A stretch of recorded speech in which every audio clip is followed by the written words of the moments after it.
Gabriela terjingkat saat wadah di tangannya sudah berpindah ke lantai oleh ulah Kinan. Bahkan Jeff pun terkejut. Sudah kukatakan, sebaiknya kamu pergi. Moodku sedang buruk, ucap Kinan tanpa rasa bersalah. Mata Gabriela memerah, bibirnya bergetar. Dia tidak pernah selemah ini. Hingga kali ini dia menyerah. Menyambar tasnya lalu berlari keluar. Air matanya tidak dapat dibendung lagi. Gabriela memilih duduk di kursi tunggu sebelah ruang rawat inap dan menangis. Sial. Kenapa aku menangis di depan Kinan? Gerutunya seraya mengusap bawah pipinya. Hah. Dia membuang nafas berat. Dan entah sejak kapan Jeff ada di sampingnya. Dia melihat sepatu pantofel itu mendekat lalu menyodorkan sapu tangan. Gabriela pun mendongak membiarkan tangan Jeff masih memegang kain kecil itu. Pakailah, Nona. Tidak mungkin Anda membersihkan sisa air mata dan ingus itu dengan blazer yang Anda gunakan, bukan? Ucap Jeff dengan raut datar seperti biasa. Wanita itu menghela nafas dan mengambil sapu tangan dengan malas. Dia gunakan benda itu untuk membersihkan jejak basah di wajahnya. Mungkin karena Nona sedang datang bulan, jadi sesensitif ini.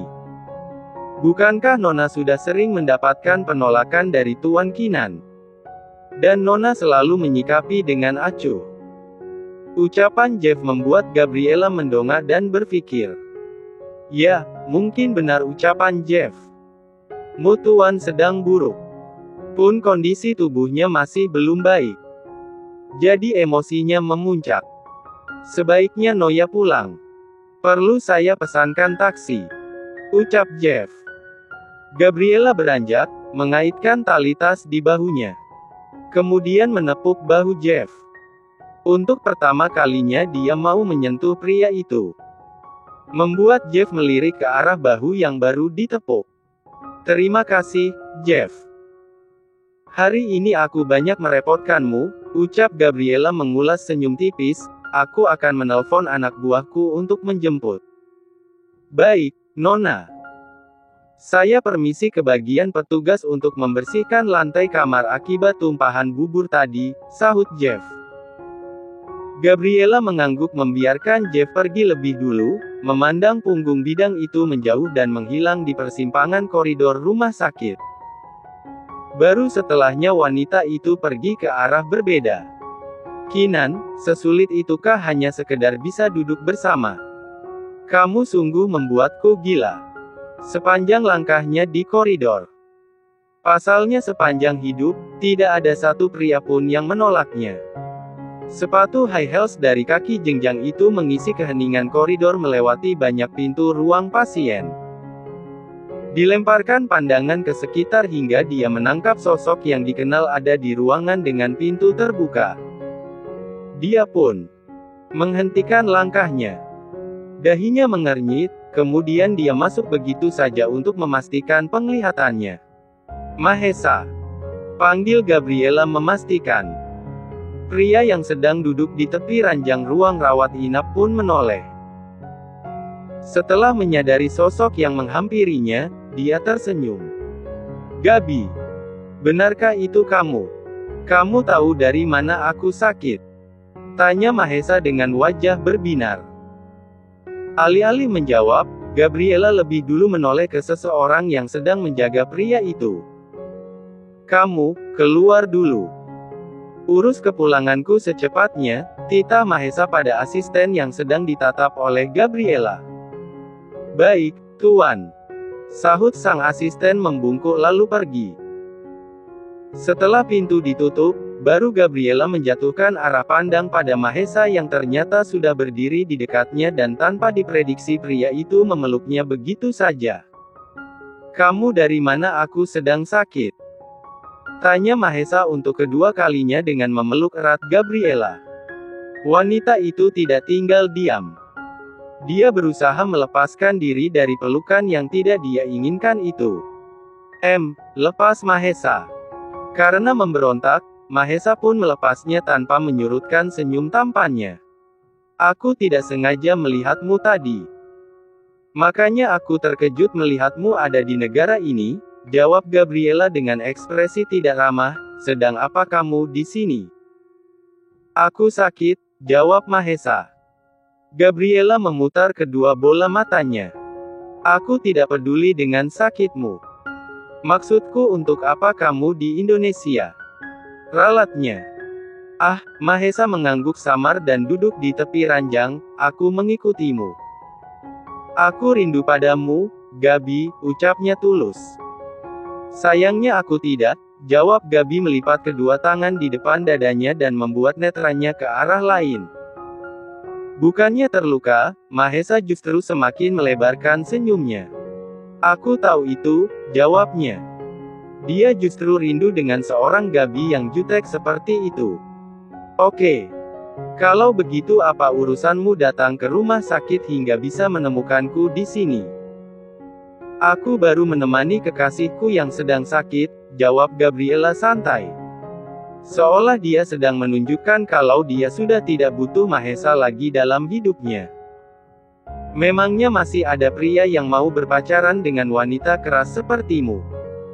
Ledek Mahesa tidak terpengaruh dengan ucapan Gabi dan berhasil membuat wanita itu melebarkan matanya. Sudahlah, aku mau pulang. Sebaiknya kamu kembali saja ke Singapura. Percuma mengejarku sampai sini karena aku tidak akan pernah menerima cintamu. Tanpa menunggu respon dari Mahesa, Gabriela pergi dari sana begitu saja. Pria itu tidak mengejar, membiarkan Gabriela pergi karena dia pun memiliki misi penting di kota ini. Ruangan sudah kembali bersih. Kinan juga sudah makan dan meminum obat. Dia ingin lekas sembuh supaya bisa kembali pada tujuannya yaitu 30 hari mengejar cinta. Aku sudah selesai semua, lapor Kinan pada Jeff yang tengah duduk konsentrasi di sofa sembari membuka-buka berkas. Pasalnya Jeff tidak mau membicarakan urusan kantor sebelum bosnya selesai makan dan minum obat. Baik, Tuan, sahut Jeff membawa berkas itu mendekati ranjang pasien. Ini 2 berkas dari perusahaan yang minggu kemarin melakukan kerjasama dengan K. Morgan Company. Kinan mengambil alih berkas itu sekaligus memberi kode pada Jeff supaya pria itu memberinya pena. Sudah kamu cek semua? Tanya Kinan. Sudah, Tuan, sahut Jeff. Kinan pun melihat-lihat lebih dulu isi berkas. Oh iya, Tuan. Semoga Tuan secepatnya pulih karena minggu depan kita ada pertemuan penting dengan Tuan Deon di Italia. Kinan menghentikan aktivitasnya dan langsung menatap Jeff dengan tajam. Minggu depan. Ada perjalanan bisnis ke luar negeri. Jeff tergagap melihat Kinan yang terlihat tidak setuju dengan jadwal ini. Ah, Jeff melupakan sesuatu. Bukankah aku sudah katakan? Cancel semua perjalanan bisnis selama 30 hari sedangkan minggu depan, belum mencapai 30 hari. Lantas aku harus mementingkan bisnis ketimbang Lisa. Protes Kinan. Tetapi, Tuan, ini pertemuan penting. Menyangkut proyek besar antara K. Morgan dan Gwinandra Co. Jika ditunda, Tuan pasti tahu konsekuensinya, ungkap Jeff mencoba membuat Kinan mengerti. Kinan menjatuhkan punggungnya ke headboard ranjang dia menghela nafas kasar. Bimbang. Yang dipikirannya hanya satu. Yaitu Lisa, desahnya memanggil dengan pandangan menerawang. Membayangkan sosok Lisa yang belum sepenuhnya menerimanya lagi. Wanita itu memang kemarin sempat memberinya perlakuan yang baik. Bahkan sudah mau mengecup bibirnya dan memeluk. Tapi apakah setelah Kinan sembuh, masih bisa mendapatkan sikap manis sang istri? Maaf, ucap Lisa melalui sambungan telepon. Wanita itu dapat mendengar helaan nafas kecewa dari Kinan di ujung sana. Lalu malam ini aku tidur dengan siapa? Keluh Kinan. Jangan begitu, ada Mama Evelyn yang menemanimu. Aku sudah mengatakan padanya kalau malam ini tidak bisa menemanimu di rumah sakit. Ah, Aku ingin pulang sekarang. Sungguh suara Kinan seperti anak yang merajuk meminta sesuatu pada ibunya, membuat Lisa bukan merasa iba justru terkekeh. Kamu menertawakanku, protes Kinan. Lia, kamu seperti anak kecil yang merengek minta tidur dengan ibunya. Lagi-lagi helaan nafas kasar menusuk telinga Lisa. Aku rindu, sayang. Memangnya kamu tidak merindukanku? Ucapnya lirih. Lisa menunduk, memandang Baby Kai yang sedang memainkan tangannya menggapai udara. Baby Kai juga rindu, jawab Lisa lemah. Tidak ada suara tanggapan dari ujung telepon, meyakinkan Lisa kalau bukan itu jawaban yang Kinan inginkan. Lisa, apa kamu sudah siap? Terdengar teriakan Eliana dari luar kamar membuat Lisa memiliki alasan mematikan telepon yang sudah berlangsung selama 30 menit itu. Cukup lama, kan untuk acara kangen-kangenan. Ken. Lia, aku mendengar. Ya sudah, hati-hati. Aku tunggu kamu entah malam ini atau besok pagi. Aku akan menunggu. Oke, jawab Lisa. Aku cinta kamu, istriku. Ungkapan itu terdengar parau dan begitu dalam. Aku tutup. Baik, jawab Lisa kaku dan cepat-cepat dia mematikan panggilan itu. Hah. Tarikan nafas panjang, Lisa lakukan. Dia meremas ringan ponselnya. Hatinya sedikit tergerak oleh percakapan di telepon yang didominasi oleh ungkapan sayang dan rindu dari Kinan. Pria itu benar-benar belum menyerah untuk mendapatkan hati Lisa kembali dan menjeratnya dalam penjara hati seumur hidup. Aku juga rindu, bisiknya dengan pipi bersemu. Kemudian dia tuangkan pada Baby Kai yang menggemaskan. Dia kecup setiap jengkal wajah menggemaskan dan tampan itu. Baby Kai Ivan rindu papa. Lisa mengucap dengan nada seperti anak kecil memainkan kedua tangan baby boy. Rupanya si Kinan Junior tertawa kecil sembari menggerak-gerakkan kaki dan tangan dengan girang. Ah, kita sama-sama rindu padanya, ya. Ucap Lisa dan kembali mengecup gemas pipi gembul nan empuk itu. Makan malam kali ini, mereka tidak membawa baby Kal. Eliana melarang bayi itu untuk keluar malam. Jadi Bibi Mia diminta menjaga di apartemen. Besok mama ikut menjenguk Kinan, ya, ucap Eliana dalam perjalanan menuju restoran. Lisa mengangguk. Iya, ma, jawabnya. Hubungan mereka memang membaik, tapi Lisa masih merasa canggung untuk berbincang santai dengan Eliana. Meski begitu, wanita separuh baya itu sudah sangat senang setidaknya Lisa sudah menerima kehadirannya. Tugasnya kini hanyalah bagaimana supaya mereka memiliki bonding. Semacam ikatan emosional yang terjalin antara ibu dan anak. Supaya Lisa nyaman, aman dengan kehadirannya. Oleh sebab itu, dia ingin mendukung apa yang menjadi keputusan Lisa. Oh iya, Lisa. Kata Pak Hendro, kamu sempat bertemu teman SMA-mu dan diantar sampai ke rumah. Tanya Eliana. Iya, dia Mary sahabat aku. Dan sebenarnya mereka ada niat mengadakan reuni kecil-kecilan untuk geng kami yang dulu sering berkumpul bersama. Tapi kenapa? Baby Kai. Tangkap Eliana. Lisa mengangguk membenarkan dengan wajah bimbang, Kinan juga, belum tentu dia mengizinkan. Memangnya kapan? Tanya Wira yang duduk di kursi depan. Entah, tapi kemarin Mary mengatakan kalau acara itu diadakan dalam waktu dekat ini. Eliana tampak berpikir sejenak kemudian meraih tangan Lisa yang sedang bersandar di pegangan kursi bagian tengah. Urusan Baby Kai, serahkan pada mama. Reuni kan hanya 1 malam jika menginap. Kalau tidak paling dari pagi sampai sore. Mama juga akan berikan pengawal nanti. Jangan, Ma. Apa kata mereka nantinya, kalau reuni saja bawa pengawal, tolak Lisa. Eliana melirik ke arah Wira yang sedang duduk miring menghadap ke arahnya. Pria itu mengedip lamban tanda supaya Eliana menurut saja. Oke, tapi handphonemu jangan sampai tidak aktif. Kalau ada apa-apa langsung hubungi kami atau Kinan, ucap Eliana mengalah. Wira menjentikkan jarinya teringat menantunya. Ah, Kinan. Kamu juga harus meminta izin padanya, ucapnya pada Lisa.